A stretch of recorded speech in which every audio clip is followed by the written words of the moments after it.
ماريسا بتطلب من يورمالاي إنه يقتل الانكشاري وهو بيرفض هذا الشيء. أرتيمي بمساعدة أكسانا بيخبي زليخة. على الرغم من تهديدات بيترو ما بيقله على مكان زليخة. أكيم على استعداد دائم إنه يلبي كل طلبات أبلميل، وأول طلب بيطلبه منه إنه يقتل لزليخة.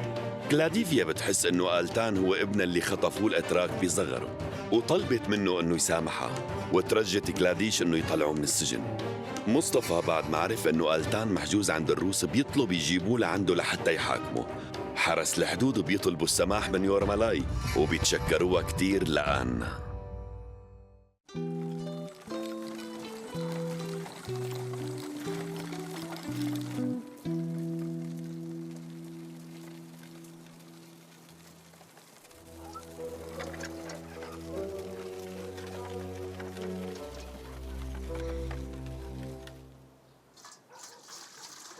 وقف هون. مرحبا يا حلوة.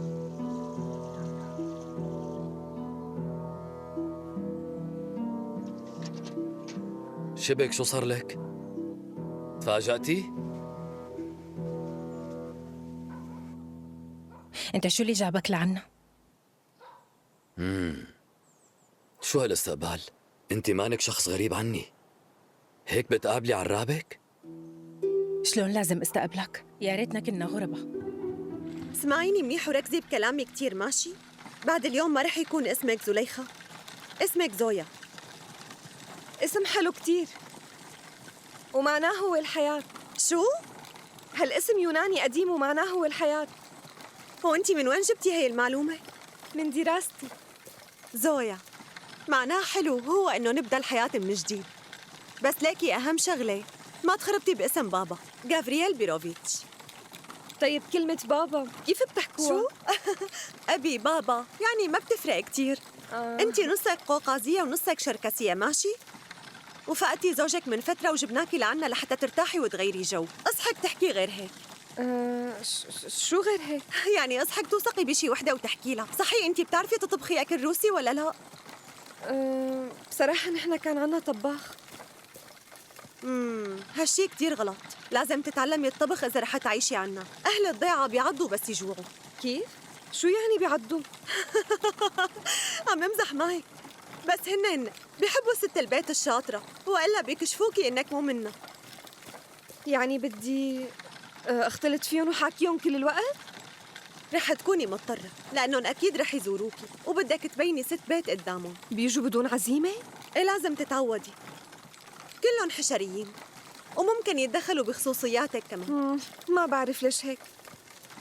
هالشي عيب ومو مقبول. نحن عنا بياخدوا موعد قبل ما يجوا، بيكون في عنا خدم شباب وخدم بنات بيستقبلوا الضيوف لبين ما نجهز. هي العادات نحن بمجتمعنا. نيالك، نحن كل ضيوفنا بيجوا فجأة لأنه كلنا أهل ومنوثق ببعض، وبالمناسبات كلنا منساعد بعض. بس أكيد في ناس لسانها طويلة شوي وبتحكي، لهيك بدك تديري بالك من نقل الحكي، واصحك تحكي على حدا مشان ما تصير لك مشاكل.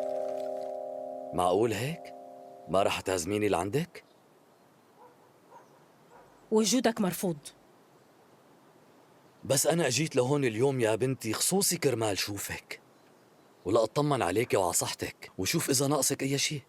شكراً، أنا مو ناقصني شي. أخي مو مقصر معي، بس في شغلة، في ناس وجودهم عم يزعجنا ويوترنا. كنت بتمنى ساعدك بس للأسف بدك دكتور يوصف لك دواء بلكي بيهدي لك أعصابك.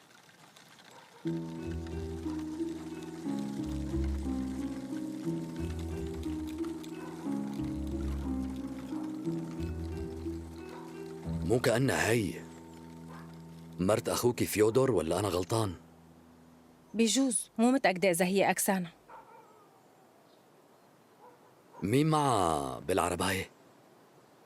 هاي بتكون قرايبتها من القوقاز، اجت من فترة صغيرة. كيف هيك؟ وشو القصة؟ هاي المرة أرملة وما بيصير تضل لحالها، وأساساً ما لها حدا، لهيك جابوها. طيب ماشي، بحب أتشكرك على الاستقبال الحلو. يلا.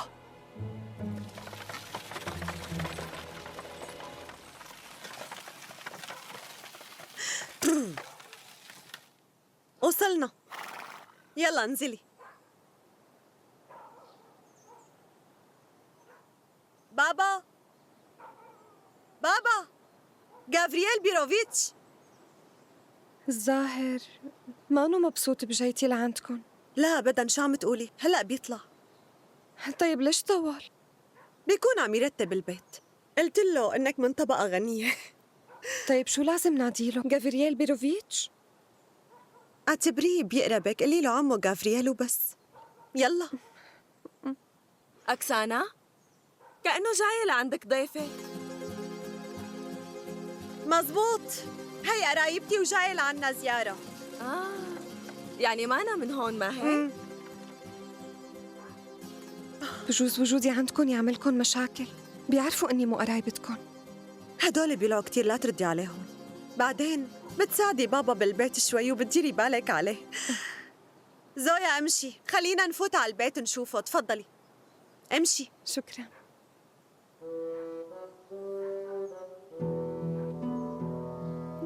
رح تلفت نظر الضيعة. شفتي الضيفة الجديدة؟ شفتها. امشي.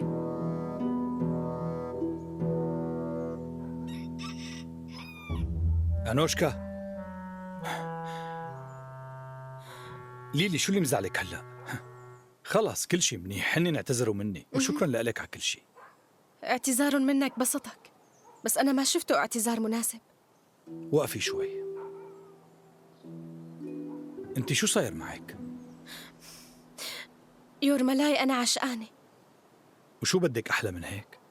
هو بيشتغل عند الخالة كلافيديا، ولما كنت روح أطحن الحبوب كنت أحكي معه. شو يعني؟ شكله حابة ولا معجبة؟ هو بصراحة أنا عشقانته، وشكله معجب فيني، بس الشرطة مسكوه. ليش شو عامل؟ مو عامل شي يا حرام، متأكدة إنه هو بريء. ايه طيب احكي لي شو عامل؟ الموضوع كتير خطير، بدي شوفه وحاكي لأفهم، بس أنا خايفة ما يسمحوا لي فوت لعنده وأحكي معه.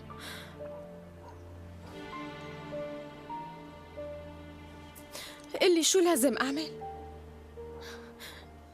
أنوشكا اسمعيني، روحي سبقيني على البيت. وأنت؟ أنا بلحقك بعد شوي ومنشوف شو بدنا نساوي. خلص روحي.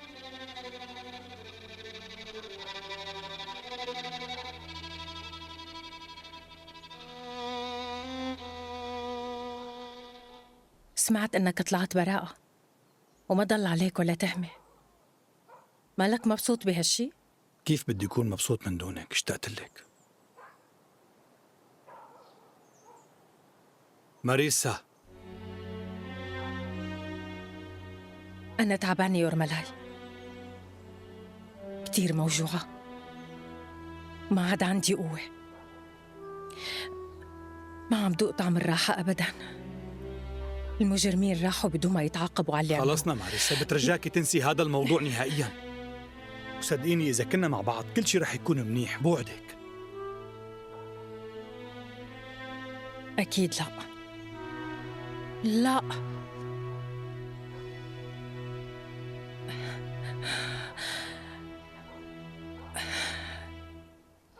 أنا موجوعة، ما فيني أكون معك وقلتان عايش.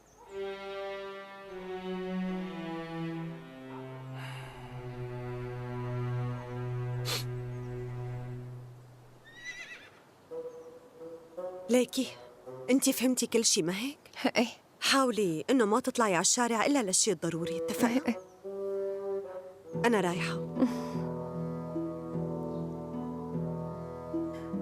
انتوا بدكم تضحكوا علي؟ امشي.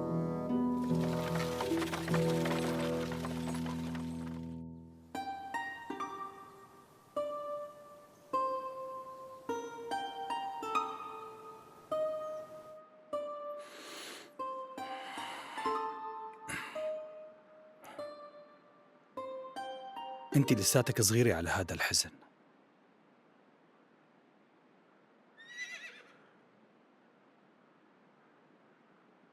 روقي وكل شي رح يكون منيح. مشغولة فيه. هن ليش ما حطوا له كلبشات؟ بس يتحاكم بكلب شو، هو لسه ما تحاكم. وشو؟ رح يحكموا بالأعمال الشاقة؟ ممكن، إذا عامل شي خطير طبعا. يا ربي دخيلك. ما بعرف ليش بيمسكوا المساكين. بتمنى لو بس بقدر شوفه شوي، على القليل اعترف له بمشاعري.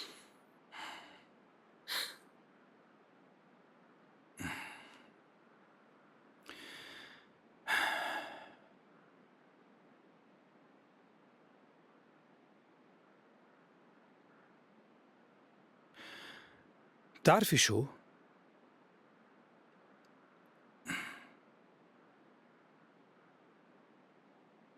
أنا بعرف قائد الشرطة منيح. رح أكتب له رسالة وأنتي بتاخديها وبتروحي لعنده. متأكد؟ إيه طبعا. طيب شو رأيك نكتبها أنا وياك؟ إيه ليش لا؟ نكتبها سوا.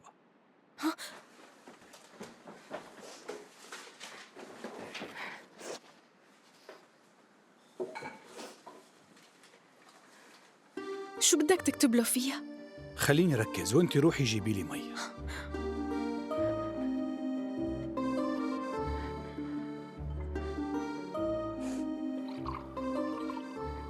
وأنتي فكري شو بدك تحكي. احكي بس بوعي. كيف يعني؟ شو بدي أقول له؟ يعني اللي بدي إياه منك إنه تديري بالك منيح منه ولا تأمني له مباشرة.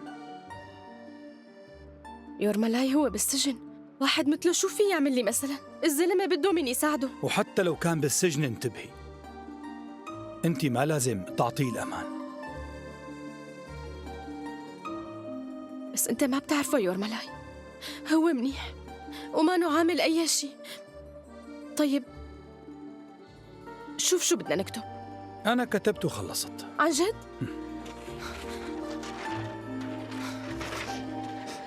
لوين رايحة؟ شكراً يورملاي. أنوشكا وينك؟ استني. لك لا، هالبنت جنت وفادت عقلها.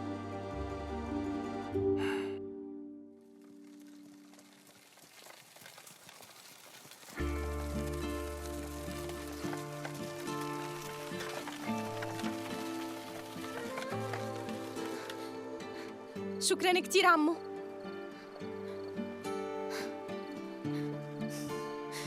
مساء الخير. أهلين. شو جايبة لهالبنت بهالوقت المتأخر؟ ما عاد حدا استحى.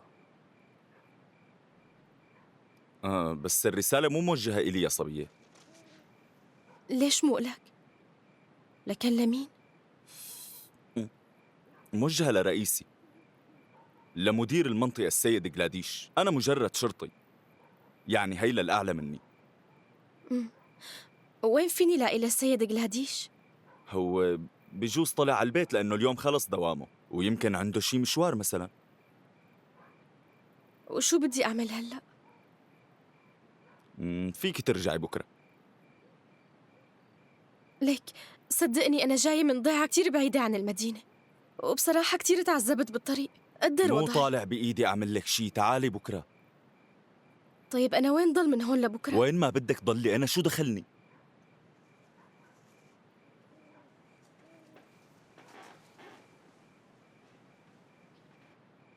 أخي لو سمحت فيني ضل عندك؟ بوعدك إني ما رح أزعجك بنوب، بقعد وما بعمل شي. ممنوع تضلي عندي، في عنا قصص سرية عم تصير هون. بس أنا بوعدك أقعد هون بالزاوية وما أتحرك أبداً. معقول تتركني بهالليل لحالي؟ خلص لا تتجادري مع موظف بيمثل الحكومة. روحي واطلعي لبرا، هي دائرة حكومية يا أنسة.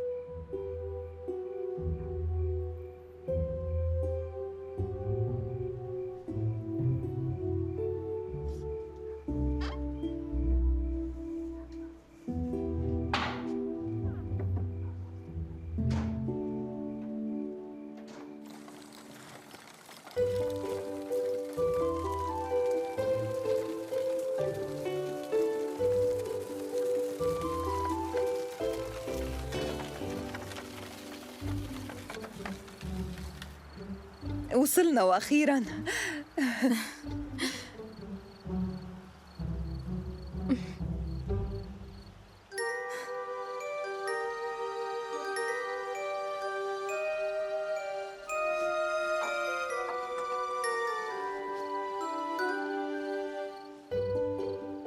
يلا بنتي فوتي شبكي.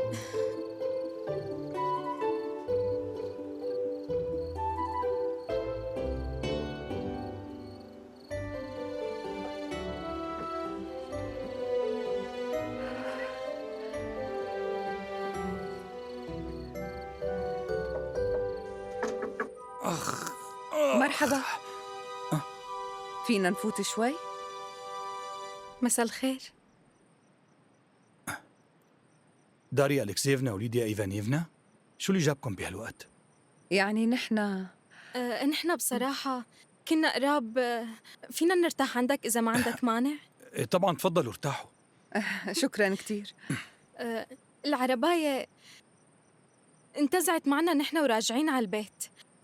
وبصراحة نحن مو حابين. رؤي حبيبتي، أنت متوترة، أنا بحكي.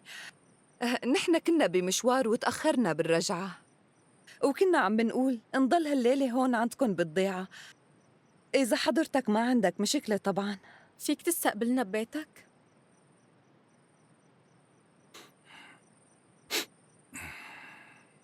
ما بعرف شو بدي أعمل، تفاجأت.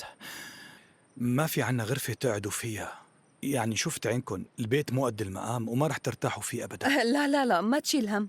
البيت حلو مع إنه متواضع، بس أنا كتير مستغربة. معقول ما في مرة بالبيت ترتبوا وتنظفوا أكتر؟ طيب رح أسكت. أنتوا فيكم تضلوا هون وأنا بدبر حالي بشي مكان.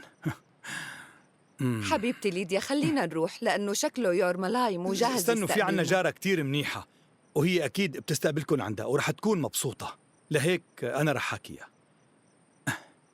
لا تخافوا، بترتاحوا بالنومة عندها كتير. حروح شوفها. شبه ايدك كأنك متصاور. شو صاير معك؟ ما في شي، لا تخافي، بسيطة.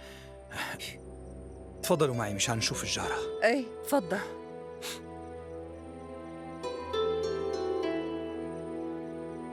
شو بدي أعمل هلأ؟ لإمتى بدي ضل عم بمشي هيك؟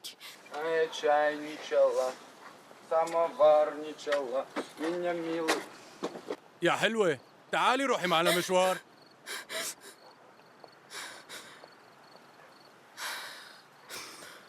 أنا وين بدي أروح بحالي؟ ديميتري بالسجن وما فيني أوصل له.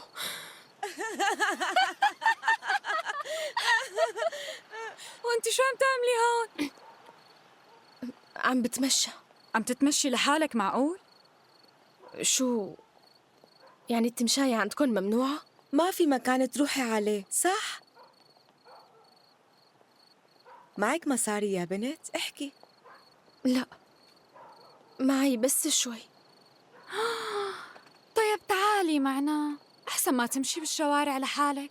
خلص أنتي رح تنامي عنا هاي الليلة. لا لك أنا ما امشي بدي أعذبكم معي. امشي. قولي لي وين حاطة المصاري؟ ليش ما بدك تروحي معنا؟ امشي روحي. طلعي المصاري. بعدي يا حقيرة. تعي لهون. خلص خرسي. خرسي ما بدي اسمع صوتك. خرسي. بص ولا صوت. هربي. بعدي عنا انت وياها. انا بفرجيكم. ما رح تقدروا تهربوا مني. وانت ليش لهلا هون؟ روحي على بيتك. قومي. أنا ما عندي مكان روح عليه، صدقني ما عملت شيء، كانوا بدهم يسرقوني. هلا بالمخفر بنعرف هذا الشيء. ليش بقى؟ ليش على المخفر؟ قومي. صدقني أنا ما عملت شيء. حاجة تحكي بقى، يلا امشي. تحركي قدامي. صدقني ما عملت شيء.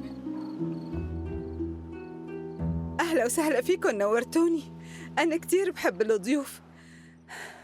خدوا راحتكم، البيت بيتكم، فيكم ترتاحوا هون وأنا رح جهز كم شغلة للعشاء. ما في داعي تعذبي حالك حبيبتي، نحن جايين آكلين ومو جوعانين بالمرة. شو هالحكي هاد؟ انتوا ضيوفي اليوم، تفضلوا على الطاولة. شكراً كتير. لا تواخذوني يا جماعة، الأكل مو قد المقام. شو بدي قلك؟ احكي لنا عن هالشاب الرايق يلي جابنا لهون. يورملاي؟ ايه احكي لنا عنه، شو بتعرفي؟ شو بدي احكي لأحكي؟ شو بتعرفي عنه يعني؟ وشو رأيك فيه؟ ولا شو؟ انت شو بدك بواحد مثله؟ صار عنا فضول نعرف قصته، لأن يلي صار شي غريب شوي. بالعادة الشاب بيختار البنت مو بالعكس، ما هيك؟ كيف تزوج فجأة وليش هي الصبية بالذات؟ هي عادة عنا، وهالعادة إلى أكثر من 100 سنة. أنا أنقذته لأنه كان محكوم عليه. إيه؟ أنا بنت كتير منيحة، تصرفت بأخلاقها وكل العالم احترمتها، وبصراحة هو بيستاهل التضحية. طيب ليش يورمالاي يتزوجها؟ إيه، هو ما كان بده يتزوجها. شو اللي بيمنعه يتزوجها عن جد مع إنها حلوة كتير؟ إيه، هي حلوة بس هو بيحب وحدة تانية. تفضل مدوا إيدكم. طيب كيف عرفتي إنه بيحب غيرها؟ قصته مفضوحة، كل الناس بالضيعة تعرف إنه هو بيحبها. تفضلوا يلا مدوا إيدكم. طيب مين البنت اللي بيحبها؟ شو؟ عنا فضول نعرفها.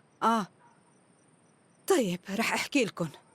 في عنا صبية كتير حلوة وهو بيحبها، تشتغل معهم بالحرس. يا ريتها خلقت صبي لأنها كتير شجاعة.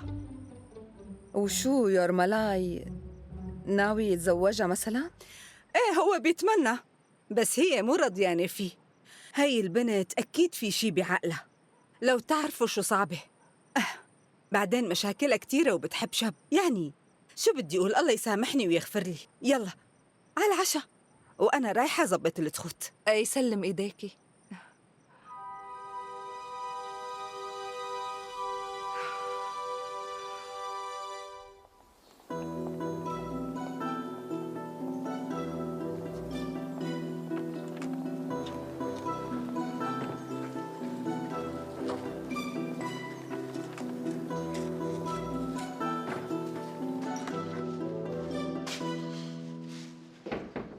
أنا تحت أمرك حضرة الضابط جلاديش. عود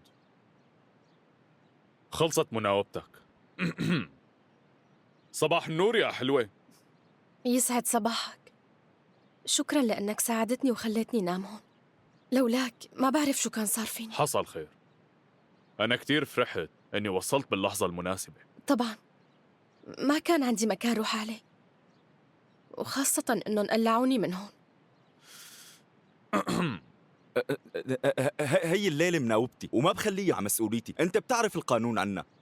بدنا نكون إنسانيين لأنه هذا واجبنا. أنت بتعرف إنه كانت رح تنسرق؟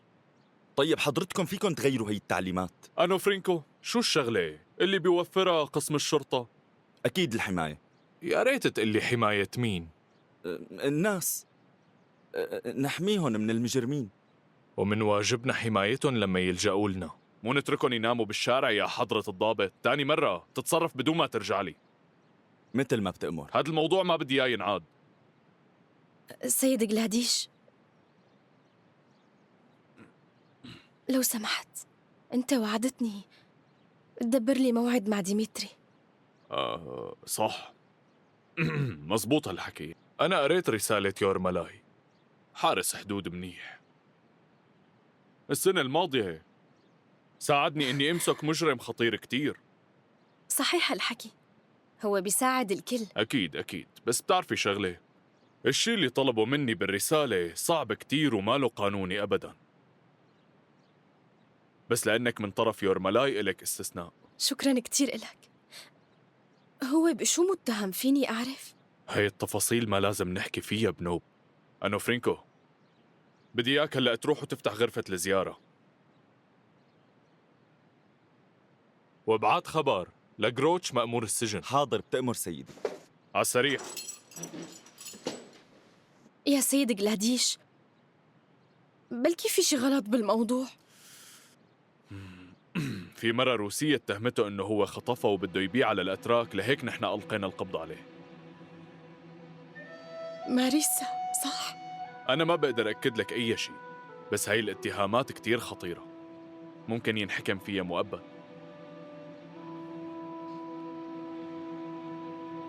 روقي، بدك تهدي.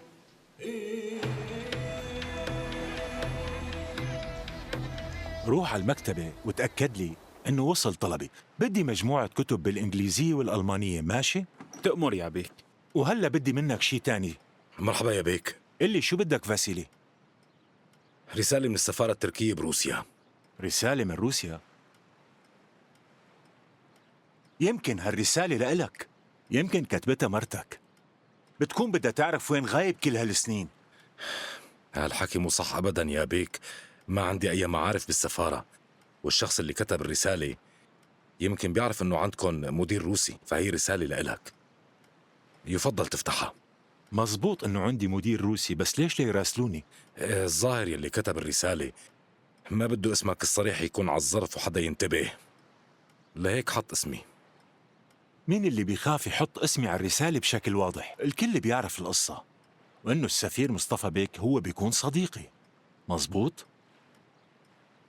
اللي كتب هالرسالة كان خايف ما توصلك، الظاهر محتواها مهم كتير. شوف شو فيها وبعد احكم، ووقتها رح تفهم علي. طيب خد اقراها وقلنا شو مكتوب فيها. روح اقراها. بس يا بيك هيك بلكي اللي فيها ما لازم يعرفوا غيرك. باسيلي، ما بخبي أي سر عنك. يلا. طيب بتأمر يا بيك.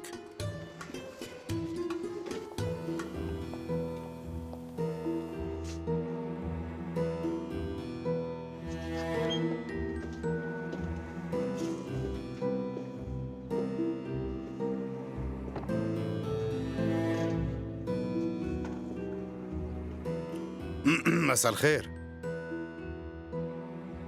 أوه، أهلين وسهلين يا بيك. حضرتك جاي لعنك كرمال تخبر عن حرامي خطير، ما هيك؟ حضرة الضابط المحترم، لو سمحت خبرني مين المسؤول عن هالمكان هاد؟ ايه حاضر، المسؤول هون هو قائد المنطقة واسمه السيد قلاديش. حلو، لكن خدني لعنده. شو؟ بدي شوفه بالأول إذا فاضي، وإذا سألني عنك شو بقول له؟ عرفني عن نفسك. أنا الممثل الخاص للسفير التركي بالبلد. شو اللي صاير أنو فرينكو؟ سيدي هاد بيكون الممثل الخاص للسفير التركي، وكان بده يفوت لعندك. خبرني شو المطلوب؟ السفارة التركية شو بدها منا؟ سيد قلاديش، عندك مواطن تركي معتقل بالسجن واسمه آلتان. هو خادم هارب من ابن السفير التركي. السفير بده تسلموه اياه بأسرع وقت. معناتها أنت جاي كرماله مخصوص؟ ايه أكيد كرماله. مو مشكلة، تفضل على مكتبي ومنحكي هنيك، هاي الأمور ما بتنحكى هون.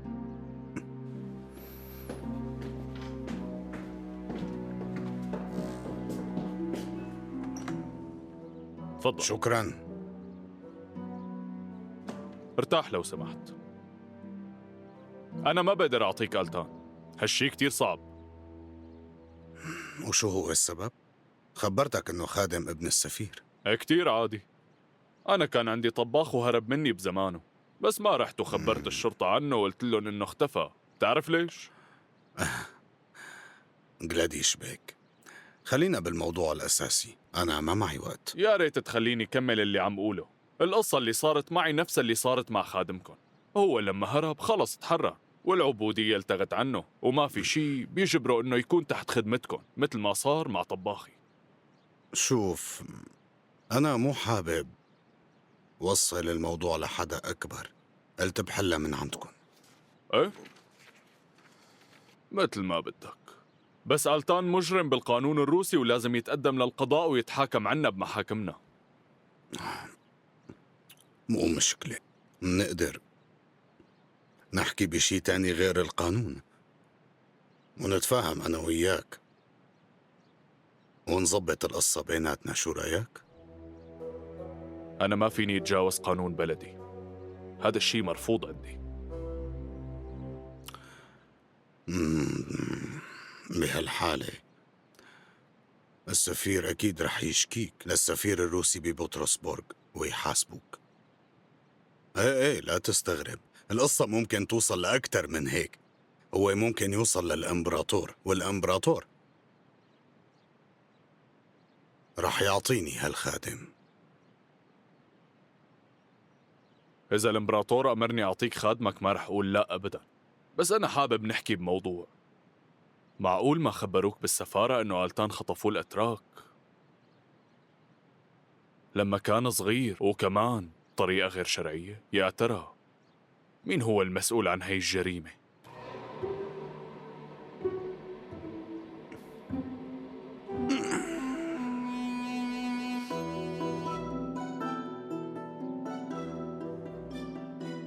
بنصحك تفكر باقتراحي، ووقتها رح يكون إلك وحدة عنا. شو أعمل؟ أنا بعرف إنه أنت مظلوم، وبعرف إنه كل يلي صار معك هو افتراءات. ليش اجيتي لعندي؟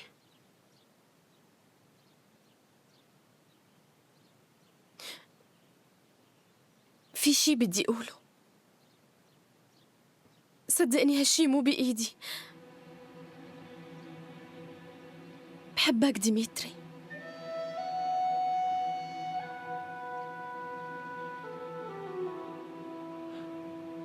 بتحبي محكوم؟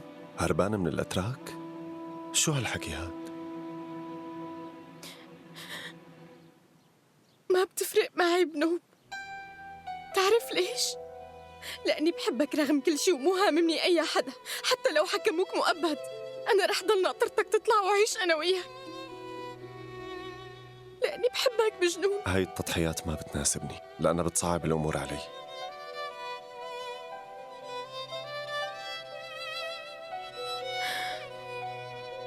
اسمعني بس، اسمح لي إني أحبك. أعطيني هاي الفرصة ورح تحبني. أنا بعرف كيف أسعدك، ورح تشوف أنا شو فيني أعمل كرمالك. ما عندي فرصة أعطيك إياها. أنا ما بقدر أحبك بنوب. انسي الموضوع. بس أنا لو شو ما قلت رح ضل بحبك.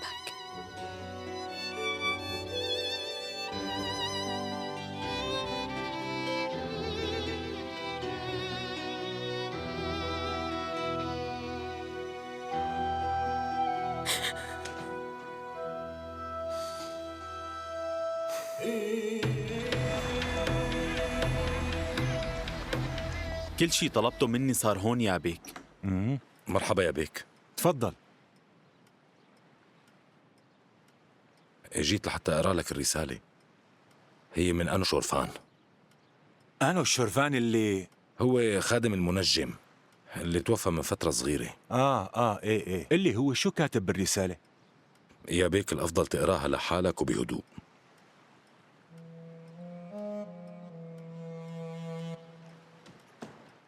إيه خبرني. المنجم قبل ما يموت ترك رسالة لمصطفى بيك، بس قبل ميد أخدها. مين أخدها؟ قبل ميد؟ هو كيف بتجرأ يعمل هيك شغلة؟ يلي فهمته إنه هو بيشتغل لصالح قولي خان ومو لصالح مصطفى بيك، ومصطفى بيك ما بيعرف. غالبا هن عم يخبوا شي عن مصطفى بيك، بس نحن ما دخلنا. يعني بالنهاية قولي خان بس طلع عنه شيرفان ذكي كتير وحفظ شو في بقلب الرسالة. كيف هيك؟ ليش المنجم شو قايل فيها؟ عم يحكي فيها قصص عن خطيب بنتك، بس أنا بفضل إنك تقراها بنفسك. يعني هي مواضيع عائلية وما دخلني. ما بعرف ليش مصر تعمل حالك غريب عني. يلا مو مشكلة، فيك تروح. صحيح، خبرني، أنت مو مشتاق تشوف مرتك وعيلتك أبداً؟ ما بعرف بصراحة، ما رحت على وطني من سنين طويلة. أنا آسف فاسيلي إذا جرحتك أو ضايقتك. أنا وعيلتي منقدر كتير تضحيتك وولائك، وما رح ننسى اللي عملته كرمالنا. بشرفني يا بيك، أنا خدامك طول العمر. شكراً إلك فاسيلي، فيك تروح. شو بدي قلك؟ بعت لي أيقول لهون أول ما ترجع من مشوارها، بدي إياها ضروري.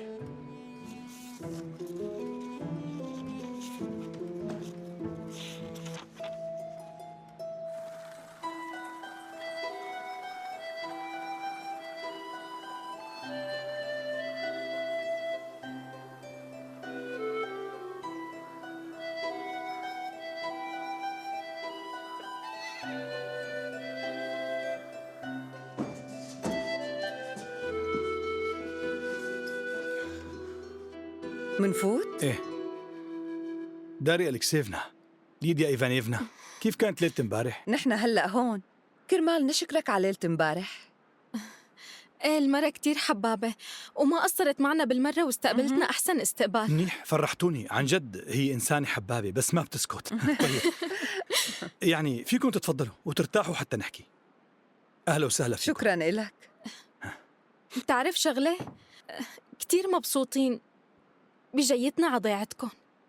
إيه صحيح، الحياة هون بسيطة وكتير مريحة وهادية وما بتتعب مثل المدينة. أنا بتمنى أسكن هون. ايه بالمدينة كل واحد ملتهي بحاله، أما هون الوضع كتير رايق وحلو. يعني يا ريت فينا نسكن بهالضيعة يا ماما. إيه كتير منيح، كتير منيح. طيب وأنت ما بدك تزورنا مثل قبل ولا كرهتنا؟ ايه هو كنا حابين نعزمك، رسمنا لوحات جديدة. أنت كتير بتحب اللوحات الكاتدرائية، هاللوحات بظن إنهم يعجبوك. إيه شي طبيعي، بتشرف وأكيد رح زوركن عن قريب. طمني. داريا أليكسيفنا، ليديا إيفانيفنا، بدي استأذنكن هلأ. عندي شوية شغل. بدك تروح؟ إيه. بصراحة كنا حابين نشوفك أكتر. لوين بدك تروح يورمالاي؟ فيك تقلنا؟ على كوستانتينوف. كوستانتينوف؟ كتير منيح ونحن بصراحة راجعين على البيت. خبرني أنت رايح بمهمة شي ولا قررت هيك فجأة تزورنا لأنك تحمست؟ لا، في قصة تانية. قلبي مو مطمن. مرتي راحت على المدينة من امبارح ولهلأ ما رجعت. بدي روح شوفها وأعرف شو صاير معها. مرتك؟ إيه، أنوشكا. منروح سوا، إذا بتحب فينا نوصلك. مننبسط على الطريق وبتحكي أنت وليديا أكتر. شو رأيك حبيبتي؟ طبعاً بكون مبسوط. ومنحكي لك كمان عن اللوحات الجديدة يلي عنا. طيب خلينا نمشي. تفضلوا. شكراً إلك. بدك تحكي لي عن اللوحات؟ إيه. طيب شرفوا. شو يا محترم؟ هل كان عندك زيارة؟ اللي جابوا لك شي أكل يا ترى؟ ما جابوا شي. كيف ما جابوا لك شي؟ لكن ليش اجوا على الزيارة؟ لو جابوا بقول لك. لكن عطوك مصاري. كتير منيح. خلينا نروح على كافيتيريا السجن. شو يلا عزمنا، لا تكون بخيل على رفقاتك يا زلمة. ما في مصاري. ليك لقلك هالحكي مو منيح بنوب ومو من مصلحتك تعادينا. نحن هون كلنا منتشارك وما منخبي شي على بعض، وما فيك تخبي غراضك عنا. هاد شكله مو شايفنا بنوب، صح؟ لأنه مو منا وفينا عم بيعمل هيك. طلع بالمصاري أحسن لك وإلا رح نتصرف. اتركوني بحالي. حابب يشوف بعينه.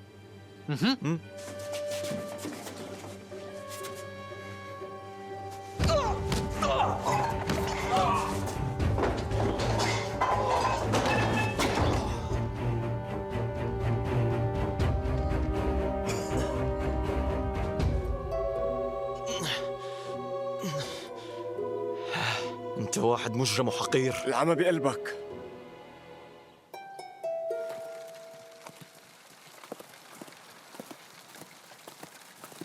أهلين أنوشكا. قلقت عليك كتير وكنت رايح لحتى أشوفك. شو اللي صار معك؟ طمنيني، لك ليش هيك قلبي خلقتك؟ بعتذر منكم يا جماعة. مو مشكلة، تعال المرة الجاي نحن ناطرينك.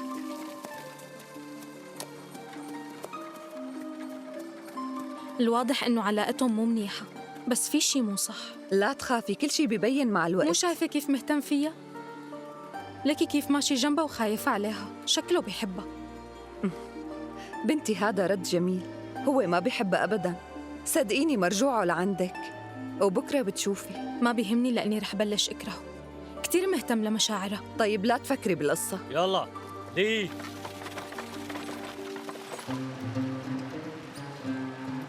إذا بدنا نصدق المنجم هي مصيبة، لأنه هو كاتب لي بهي الرسالة إنه غولي خان هو اللي حاول يقتل زليخة. غولي خان اللي قتله؟ مو معقول هذا الحكي. أنا كمان ماني مصدق، بس في مفاجأة بهي الرسالة. زليخة عايشة لهلأ ورح تولد عن قريب. زليخة موجودة؟ كنت عارفانة، ومستحيل إنها تنظلم لأنه ربنا بيحبها كتير.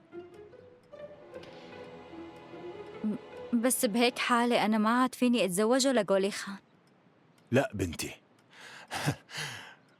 غولي خان شخص مسلم وفيه يتزوج 4 نسوان يا بنتي، وأنا بنصحك ما تفكري هيك. بدك تتقبلي ظروفه لهالشاب وتتقبلي بتعدد الزوجات، لأنك هلأ خطيبته لغولي خان. بابا هذا الشي كان ممكن لو يقول اسمعي من أبوكي حبيبتي. مصطفى بيك هو أخوه للسلطان، والسلطان الله يخليه ويطول بعمره ما عنده أولاد ليورثهم الحكم. ففي فكرة لازم تحطيها براسك إنه غولي خان اللي رح يصير زوجك بيوم من الأيام حيخليك تصيري زوجة السلطان. بس إذا زليخة لسه عايشة وجابت له الصبي، هو اللي رح يكون وريثه للسلطان مو؟ إيه، هذا الشيء اللي مخليني متوتر، واللي انكتب بهاي الرسالة خلاني أفكر. عن جد مصيبة كبيرة إذا بيطلع هو محاول يقتل مرته. يعني بالنهاية أنت بنتي وأنا بخاف عليك وعلى مستقبلك. طيب وأنا هلأ شو بدي أعمل؟ كتبت رسالة لمصطفى بيك، وعدني إنه يحكي مع غولي خان لما يوصل غولي خان لعنده. مصطفى بيك رجل شريف وما بيكذب علينا أبداً. يمكن بعد ما يحاكيه نفهم شو الموضوع، لأنه هو ما رح يخبي علينا.